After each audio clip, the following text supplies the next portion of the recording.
Привет, друзья, с вами Сергей Куваев. Наконец-то настало время снова поговорить о Японии, о последних событиях, что сейчас происходит в этой стране, что волнует людей, как нам живется здесь в это непростое время.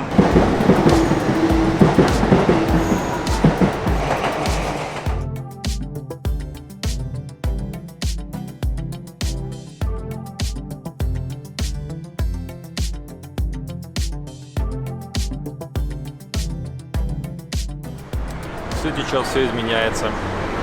Остаются неизменными лишь ценности у настоящих патриотов. Кстати, мы сейчас находимся в парке Йо-Йоги, где буквально на днях проходил митинг против похорон бывшего премьер-министра Синдзо Абэ, которые, кстати, уже прошли один раз, и теперь они будут повторно с приглашением различных представителей там, из 50 стран. На это планируется потратить 1,5 миллиарда йен.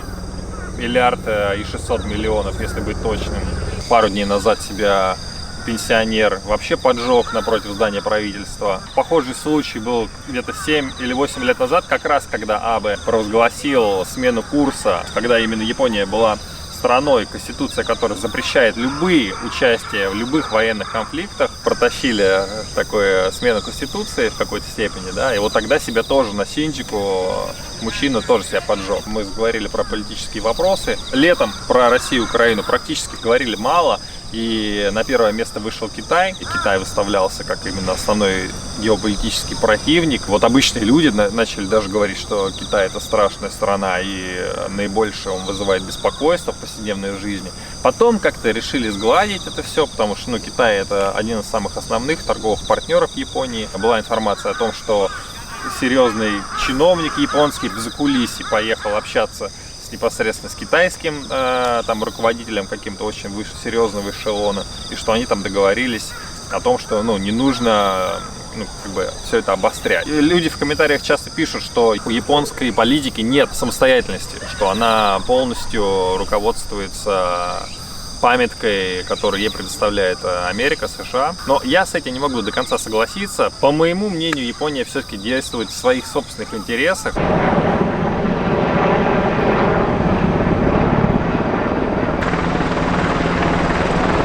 Это вертолеты японские или американские, кто знает. Здесь в окрестностях Токио тоже есть американские базы. Одна из крупнейших баз Йокосука. Официальные лица из Америки приезжают сразу на базу, и оттуда уже там по своим делам. Наверное, единственное государство, которое в Японии имеет такие привилегии. Периодически смотрю новости, и на удивление даже есть вот утренние новости, где берут просто вставки из разных новостей разных стран и переводят. 5 минут показывают российские новости, 5 минут французские, потом немецкие. И я реально смотрел с переводом на японский язык Россию-24.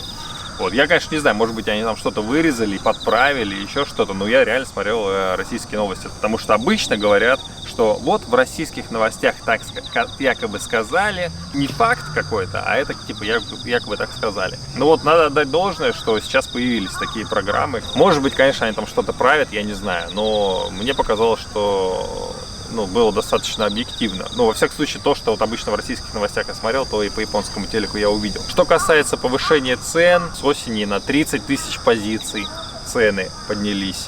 Ощущаю ли я на себе? Конечно, ощущаю, естественно. Бензин растет. На Кинаве, конечно, он был еще дороже. Там уже цена перевалила 175-179 йен за литр я уже платил. То есть это уже были какие-то космические деньги за литр бензина. Также на все продукты другие тоже растут цены, которые связаны с импортом. И, конечно же, в новостях тоже говорится о том, что в результате действий Российской Федерации, в результате вот этого, того-то растут цены.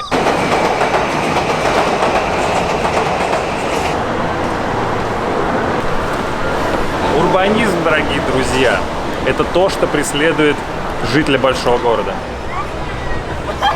Да, Япония — это развитая страна с современными технологиями, но когда поживешь подольше, замечаешь минусы.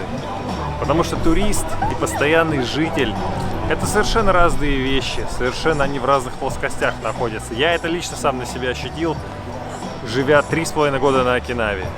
Я понял, насколько большие, серьезные различия. Цены растут, уровень жизни ухудшается. Население так или иначе Страдает, а что сделать? Страдает население. Читал, короче, репортаж о том, что японским бомжам сложнее теперь выживать на улицах, потому что им сложнее находить тару алюминиевые банки сложнее стало находить, за них выросла конкуренция, потому что алюминий подорожал, теперь их можно, наверное, сдать дороже, казалось бы, да, где санкции, а где японские бомжи, но даже им стало жить тяжелее, вот даже до этого репортажа уже доходит. Всплеск краж вторсырья в Японии произошел, то есть люди начали активно воровать эти банки, не только бомжи, а просто малообеспеченные люди. Недавно выкинул свой велосипед, у меня был практически новый велосипед, он у меня 3 года просто простоял, и в итоге в нем заржавела цепь. Осталось, короче, в нормальном состоянии только рама, я его решил выкинуть. В Японии, чтобы выкинуть вещь, нужно заплатить, сначала наклеить стикер на нее, там 300 йен это примерно стоило, в общем, я это все сделал. Велик увели с помойки в течение дня. Мне за ремонт предложили заплатить 40 тысяч йен за него, поэтому, конечно, я подумал, что проще его выкинуть просто, но тем не менее его забрал кто-то в течение дня. Стикер ты зря купил. Стикер зря купил, можно было просто поставить, забирай кому надо. Вот, а так видишь, купил зря стикер. Вот, велик увели.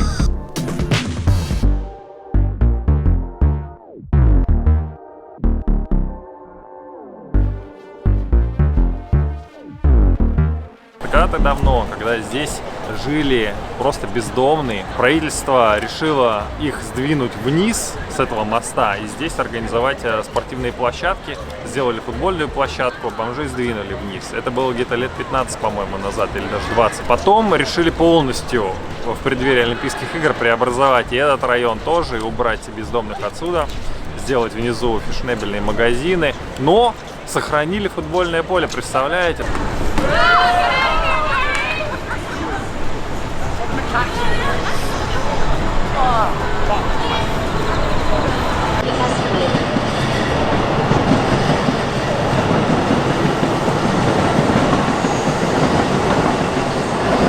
Эскалейтер ご利用の際は手すりを持ち、黄色い線の内側にお乗りください。 В целом в супермаркетах цены растут. Я вижу, что, наверное, какие-то действия, наверное, может, правительство предпринимает, чтобы сдерживать цены, но ощущается рост цен. В первую очередь на импорт, конечно же. Помогает правительство сейчас с замедленными темпами уже. Если вот на уровне пандемии, на только начало, когда только была пандемия, денег много вливали. Сейчас, когда ощутили на себе инфляцию, бабло уже раздают не так активно. Если кому-то раздают, то только тем, кто налоги не платит.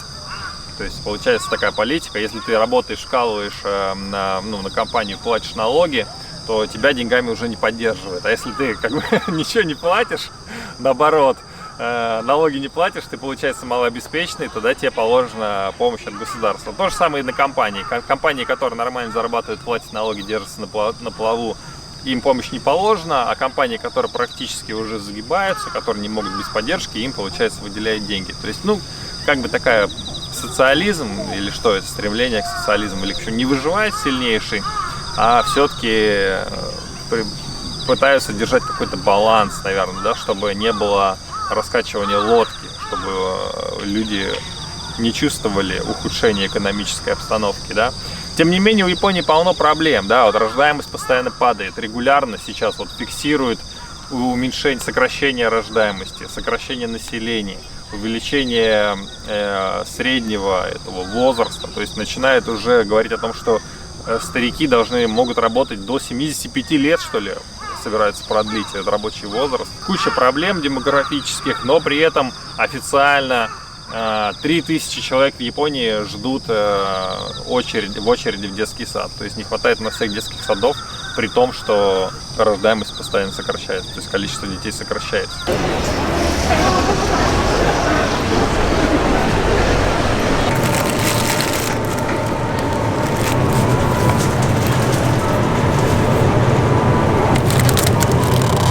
Капуста.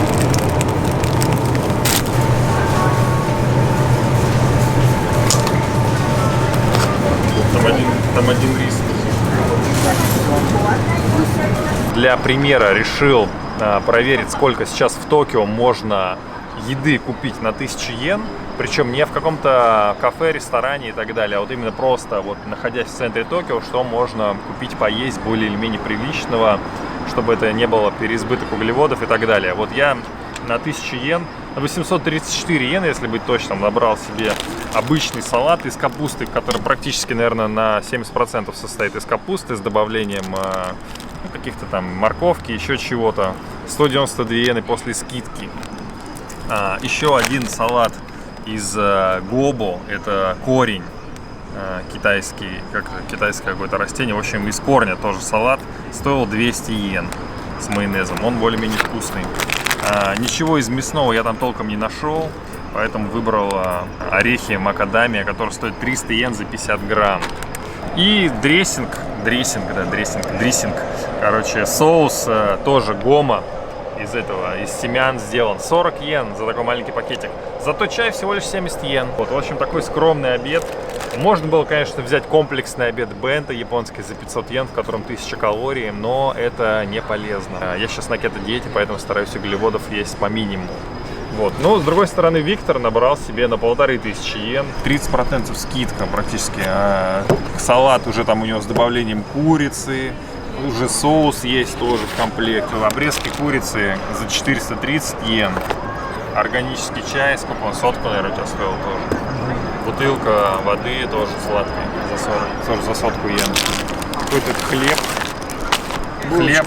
Булка, да, 144 йены. Булка после скидки. В ней вообще, по-моему, ничего нет даже. Я просто ем с хлебом себе. Да, с хлебом ест по-русски. И орехи. Сколько? Тоже йен 300, наверное, с 90 грамм. Сотку. Смесь. 150. 150 йен не может такой стоить. Стоит 300 йен. 350 йен. 300. Я разбираюсь в ценах на орехи.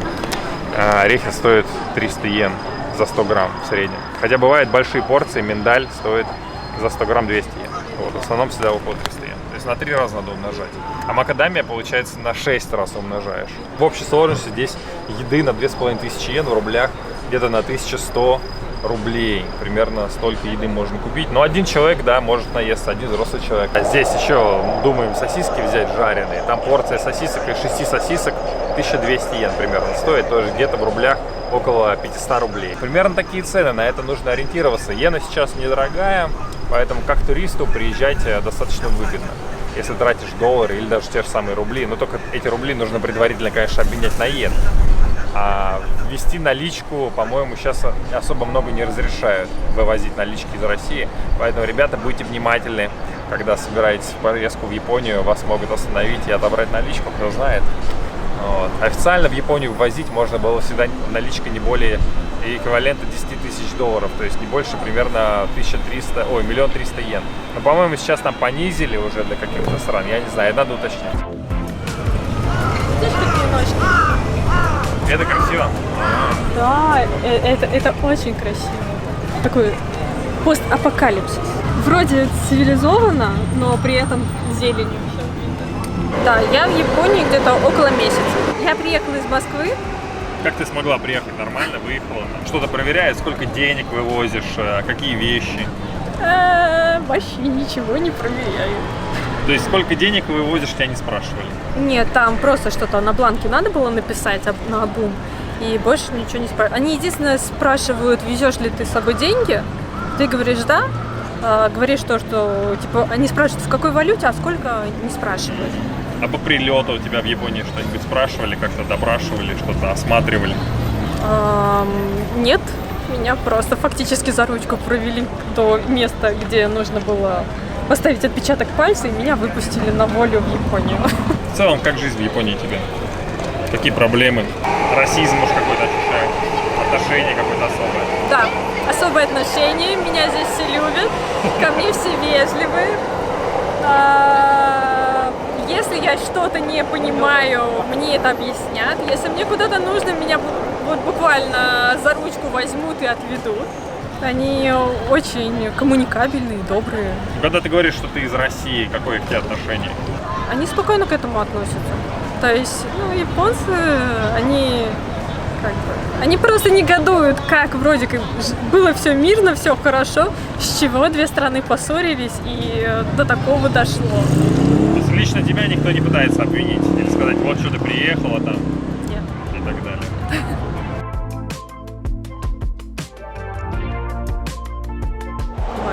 японский-то, кстати, твой?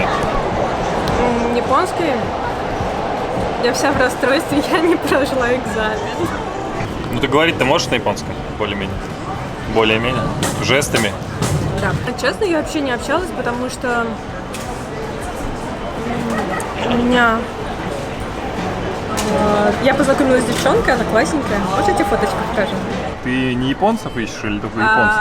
Какой у тебя? Честно, у меня кому как. Кто мне супер лайк поставит, с тем я и общаюсь.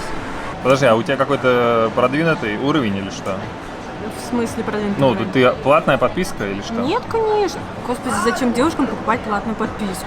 А, то есть суперлайк виден, если у тебя даже бесплатная Да, вот, подписка. видишь супер лайк? Ну покажи, что тебе пишут. Мне? Какие-нибудь, какая у тебя была переписка? Честно, особо никакой переписки не было. Ну, с кем-то ты договорилась на встречу там или что? С кем договорилась о встрече. Что вообще пишут японцы? Ой, подожди, по-русски пишешь, что ли? Я ему написала, что я плохо общаюсь, и он пошел, он нашел русский. А его не смутило, что ты из России? Его вообще это не смутило. Нет, а то мало ли. Ну, смотри, он тебе там писал. Да, ну, Nice to meet you too, I'm Mamoru, how are you doing? Do you have any plans for this weekend? То есть он тебя сразу пригласил на ивент на какой-то? Агась.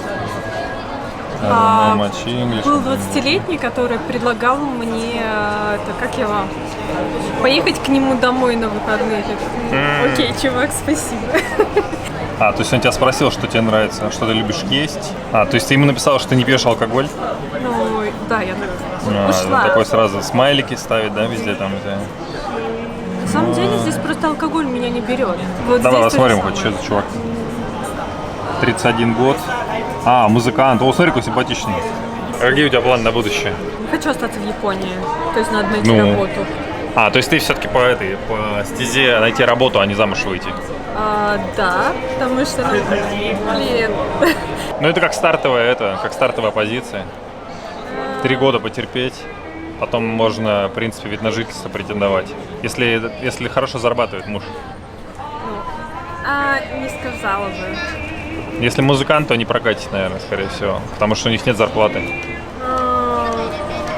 Нужна зарплата хорошая. Блин, парень, бедный Мамора, все, слушай, тебя забраковали. Блин, парень, ну прости, все.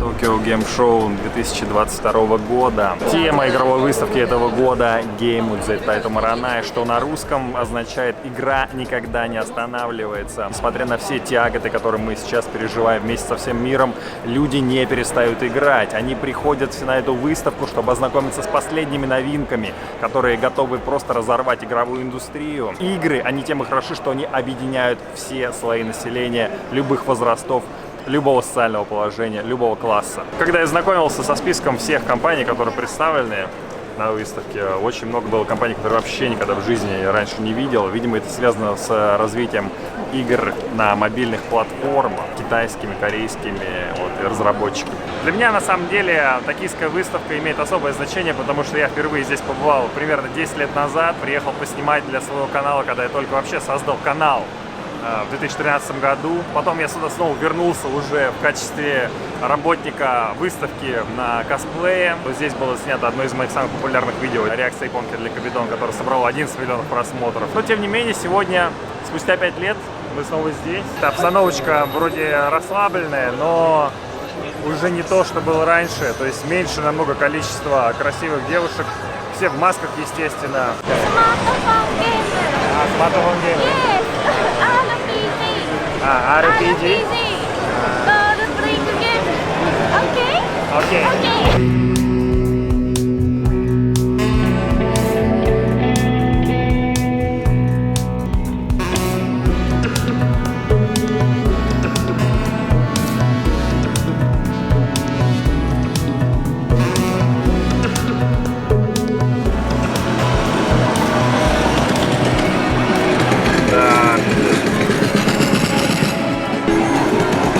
Типа ты убиваешь врагов, забиваешь их и собираешь их силы. Это я сейчас пробовал разработку местного колледжа, ну точнее не местного, Осакского колледжа, который занимается IT-разработкой различных игр. Вот студенческие, в том числе, проекты представлены. Кстати, на одном из таких студенческих проектов я как раз познакомился с Марико.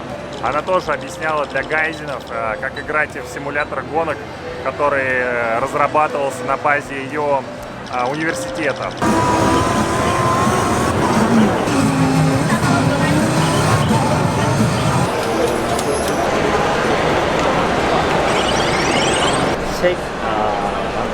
Shake it and water charged in the bottle and you can stop the shooting put the hand.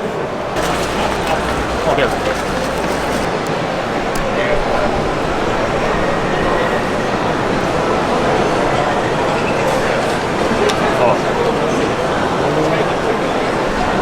О, на коробочке.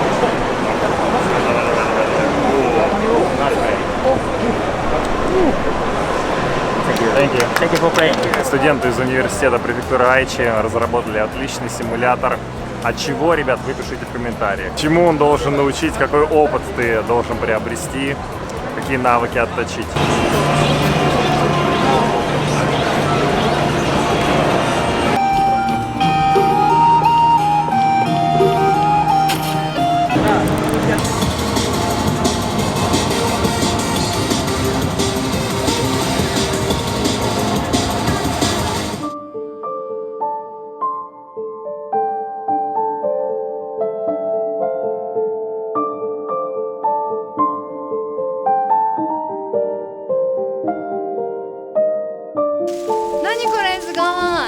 Компактная камера. めっちゃコンパクト。GoPro よりちっちゃくない？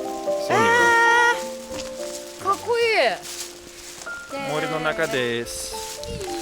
宿に向かってます。これからサウナとヨガ楽しみます。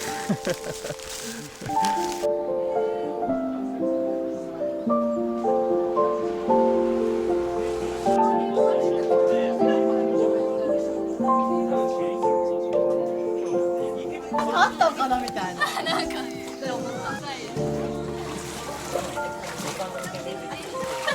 結構大ぶり。水風呂ちょっと苦手。ちょっと冷たいよね。なんていうチャンネルですか？Эта баня напоминает в какой-то степени русскую баню нашу, в том плане, что в японских банях не принято лить воду на камни. То есть просто заходишь, сидишь в парилке, и тебе запрещено лить воду, то есть потому что она, видимо, электрическим теном подогревается. Но вот эти сауны, которые в последнее время приобретают большую популярность, они именно на камнях, то есть они растапливаются углем или чем там, я не знаю, топливом, и нагревает камни, на которые можно лить воду.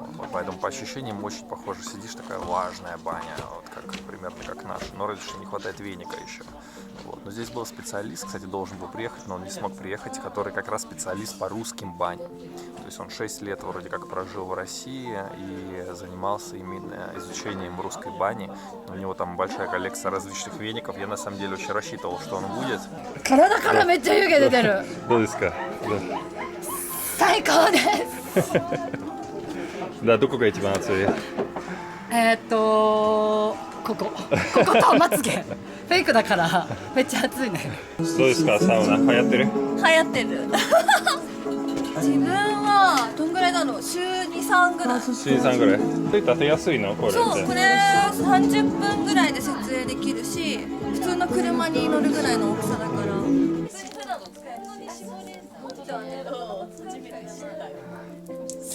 すごくない？チーは料理得意？なんか食べるのが好きだからだから作るの好き。食べる、本当にチー食べるの大好き。なんかいつも朝ごはん食べながら昼ごはんのこと考えてる。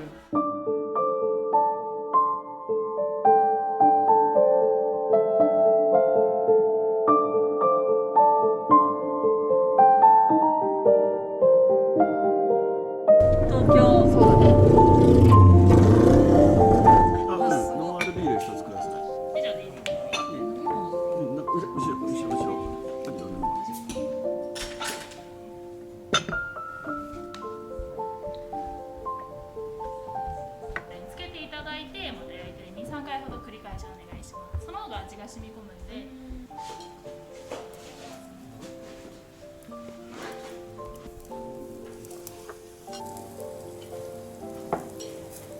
150円。 150年素晴らしいね。ちょっと叩いてみて。日本で多分一番硬い木。ああ、長持ちだなんだっけ。そう、もうそうですね。150年経ってもまだ。はい。すごいね。この建物もともと何あったの？農家の家ですね。なんか移動農家の家だ。もともと岐阜県の北側に飛騨地方っていうところ。そこにはまだこういう家がいっぱい残ってるんだ。残ってる。そこから持ってきたもん。ああ、持ってきた。はい。これ鉄のものは何も使ってないんで。Работник ресторана 3 раза ко мне даже обратился, спросил, откуда я. И в конце на русском языке такой спросил меня, было вкусно? Я ему говорю, да, спасибо. Он такой, спасибо тоже. Up there is no curse, but it's homeless people. How many homeless? Yeah, it's okay, yeah, let's go there.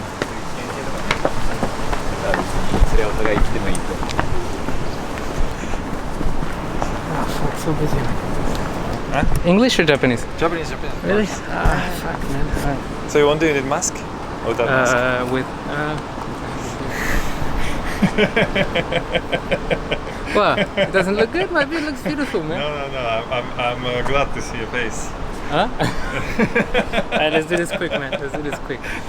I got so much shit to do. 例えば頑張り屋さんとかもう働きすぎとかなんとかイメージある。日本って結構有名でしょ。たまに働きすぎ。働きすぎ？だって自分もそうでしょ。いつも忙しいって言う。まあ私が働く方法は何？ I can't say that on camera, man. They do. Don't put that. Don't put it, man. I can't say that on camera. Yeah, don't put that. I'll kill you, man.